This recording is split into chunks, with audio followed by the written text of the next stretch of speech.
리나 안녕. 오늘은 네덜란드의 영유아 케어 시스템에 대해서 이야기를 해보려고 해요. 지금 저희가 가고 있는 곳이 네덜란드 이름으로 컨설타티브로라는 곳이거든요. 영어로 하면은 컨설테이션 데스크, 그러니까 상담 테이블? 상담실? 이런 식으로 번역을 할 수가 있는데, 제가 예전 영상에서도 이 시스템에 대해서 잠깐 소개했던 적이 있는데, 출산하고 얼마 안 됐을 때 저희가 오늘 마침 가는 날이기도 하고, 또 이 컨설타티브로를 거의 1년간 경험을 하면서 네덜란드에서 아이가 태어나면 그 케어가 어떻게 이루어지는지 오늘 좀 소개를 해보려고 합니다. 먼저 한국이랑 어떻게 다르냐라고 생각을 해본다면, 사실 제가 한국에서 이날을 낳고 키워본 게 아니기 때문에 정확한 비교가 어려울 수도 있지만 한국 시스템이 어떤지 대충 알잖아요. 지금 한국의 출산율이 많이 줄면서 소아과 의사를 기피하기도 하고 생각보다 좀 문제가 심각하더라고요. 희귀 질환이 있는 아이를 키우는 입장에서 보다 보니까 한국에 사는 게 아니지만 되게 많이 걱정이 되긴 하더라고요.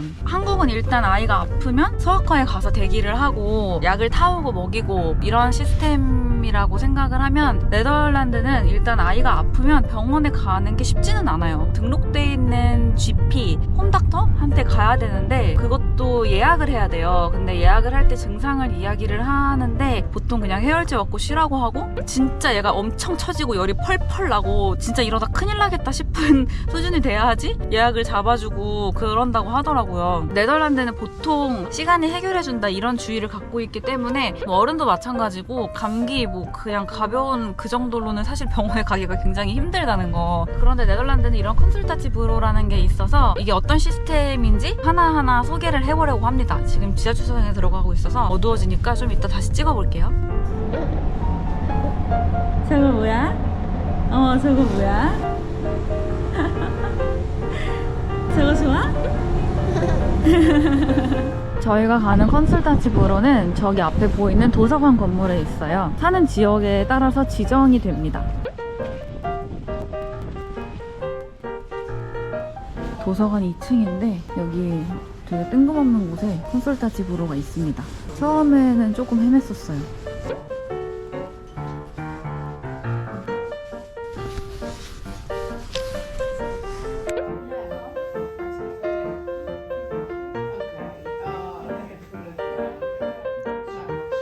저기가 상담실이고,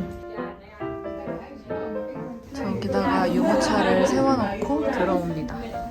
여기에서 몸무게 재고 이제 그런 걸 할 거예요.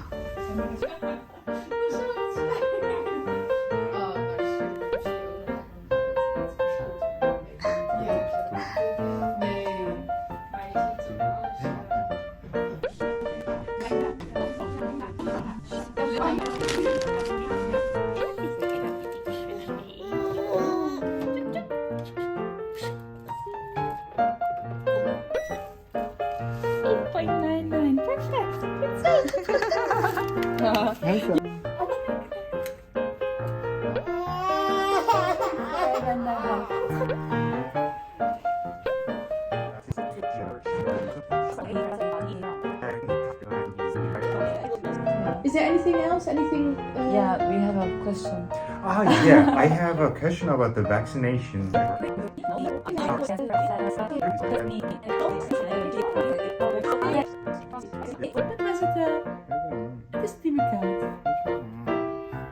이나 괜찮아. 이나 괜찮아.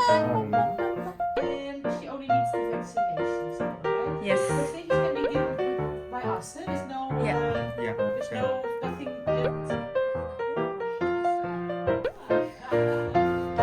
저희는 진료를 다 보고 나왔고, 오늘 한 거에 대해서 간단하게 얘기를 하자면은, 물건을 양쪽 손으로 잘 짚는지, 잡고 일어서는지, 양쪽 대칭으로 잘 기어가는지,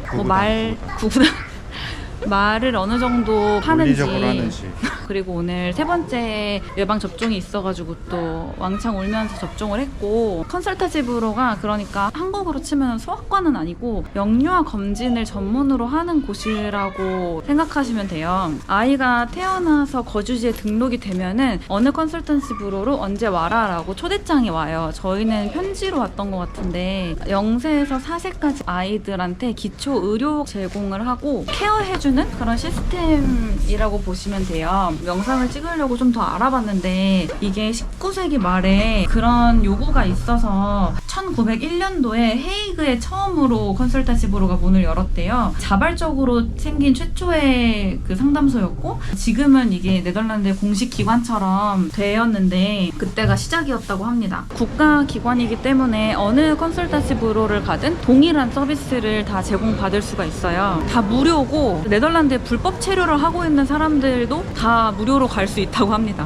초대장은 받지만 반드시 가야 된다는 아니고 개인의 선택이기는 해요. 저희는 지금 여기 스타벅스에 잠깐 왔는데 나는 디카페인 바닐라 라떼?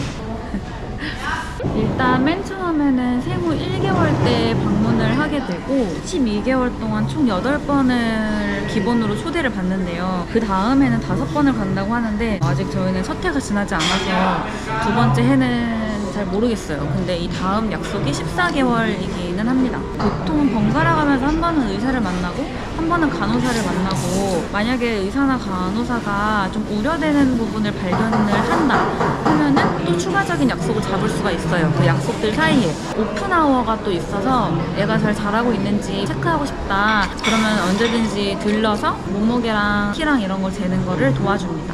컨설타티브로가 어떤 일을 하냐, 기본적으로 키, 몸무게, 머리 둘레 이런 거를 재서 그린북, 흐루나북이라고 부르는데 초록색 책이 있어요. 저희가 오늘 까먹고 안 가져왔는데 이렇게 생긴 책이에요. 여기 입력을 해줘요. 그리고 거기에 좀 아이를 키우는 데 있어서 정보들이 많이 써 있어요. 예를 들어 머리가 동그랗게 대칭으로 잘 모양이 되는지, 팔다리 양쪽이 대칭인지, 청력 검사도 하고 눈이 이제 빛을 잘 따라가는지 이런 것들을 다 테스트를 해주고 이나의 경우에는 터미타임이라고 이렇게 엎드려서 고개를 드는 거를 시켰는데 원래는 좀 하긴 했는데 그때 거기서 안 하고 그냥 누워만 있더라고요. 그 다음에 다시 한번 터미타임을 체크를 할 거니까 연습을 시켜라 라고 하더라고요. 근데 사실 연습은 많이 안 시켰는데 그 다음에 갔을 때 이나가 이렇게 고개를 잘 들었어요. 그랬더니 그때 의사가 하는 말이 다행이다. 이게 만약에 이번에도 고개를 못 들었으면은 근육 관련된 의사한테 보내려고 했다고 하더라고요. 두 번째로는 아이의 건강이랑 발달에 관한 모든 주제에 대한 정보도 주고 추가로 도움을 줄 수 있는 다른 기관을 연결해주는 일을 해요. 저희 같은 경우에는 이나가 젖병을 잘 빨지 않고 막 그렇다라고 좀 걱정을 했더니 그런 전문가, 젖병을 잘 빨게 해주는 그런 전문가에게 연결해줄 수 있다고 하고 레터를 써준 적이 있거든요. 그런 식으로 해줍니다. 그리고 세 번째로는 아이 발달이나 건강에 대한 질문을 할 수가 있어요. 아이가 많이 울어요, 잠을 잘 안 자요, 발달이 느린 것 같아요, 밥을 어떻게 먹어야 되는지 모르겠어요 등등등 굉장히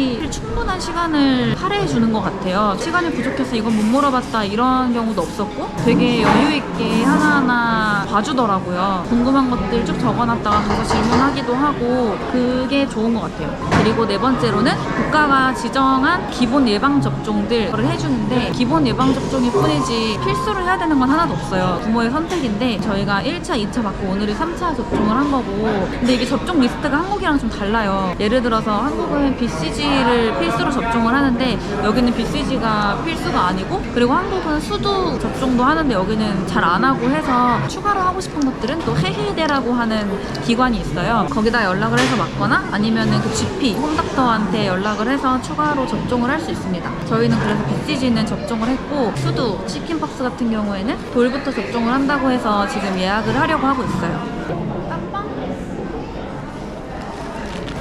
커피가 나와서 나머지는 또 이따가 이야기를 해볼게요.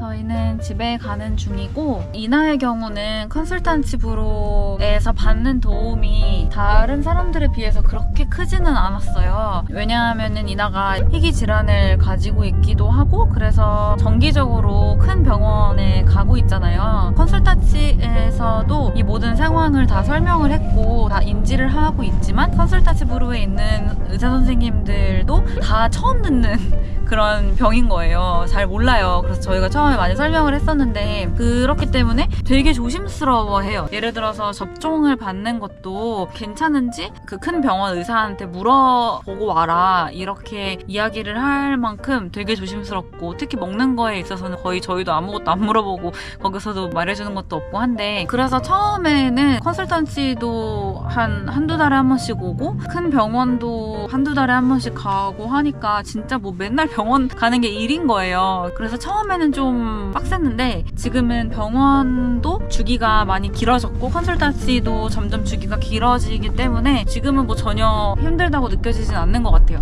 그래서 컨설턴시에서 처음에 여기 컨설턴시에 오는 횟수를 좀 줄여도 된다 그렇게 이야기를 했는데 저희는 그냥 다 오기는 했거든요. 여기서 받는 정보랑 다르긴 하니까 예를 들어 오늘 같은 경우에는 이나가 어린이집, 뭐 유치원 이런 거 가는 거에 대해서도 좀 상담을 했는데 그런 전문가가 또 있어서 연결을 해준다고 해요. 아니면은 14개월에 왔을 때 상담할 수도 있다고 하고 그런 식으로 병원에서 받는 정보랑 여기서 받는 정보랑 또 많이 다르기 때문에 2배로 누리고 있는 것 같기는 합니다. 뭐 좋은 건지 모르겠지만 만약에 이나가 큰 병원을 다니는 일이 없었다면 컨설턴시에 되게 의존도가 높았을 것 같아요. 좋은 시스템이라고 생각합니다. 네덜란드에서 아이를 낳고 키우시는 분들에게 조금이라도 도움이 될지는 모르겠지만 네덜란드의 영유아 관리 시스템은 이렇다라고 한번 정리를 해봤습니다. 그러면 저희는 이제 얼른 집에 들어가서 이나를 먹이고 재우고 해야 될 것 같아요. 그러면 우리는 다음 영상에서 만나요. 안녕. 이나 안녕.